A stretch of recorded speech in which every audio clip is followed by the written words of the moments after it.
Bad trip kasi yung ex ko, Tito Boy. Oh, talaga? Sino ito? Yung... Ano po, yung ex ko po, Tito Boy. Magsusumbong po ako sa inyo, okay lang, Tito Boy.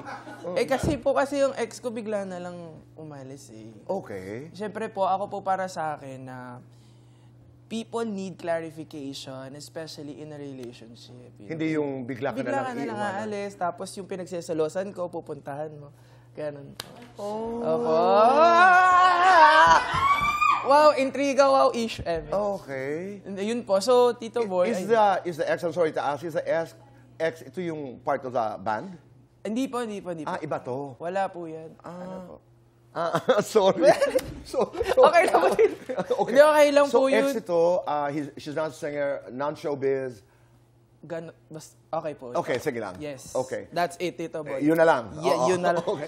Umalis, binuntahan ng pinagsiselosan mo, Yes. kaya ang ginawa mo ay magtanong na lamang. Yes, gumawa ng kanta at gumawa ng milyong-milyong pera. Ayun.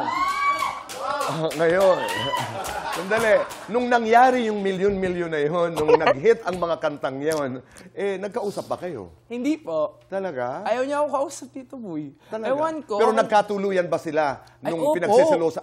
Opo, todo po. Sakit naman nun. Okay lang. Hindi, gumawa po ako ng... Hindi okay yun, no? Joke lang. Hindi po. Kaya po ako nakagawa talaga medyo masasakit na kanta. Actually, Tito Boy, hindi po talaga ako usually gumagawa ng heartbroken songs. Okay. Pero, ito pong Tanong EP, hindi ko rin po dapat siya i-release kasi I felt like I was too vulnerable.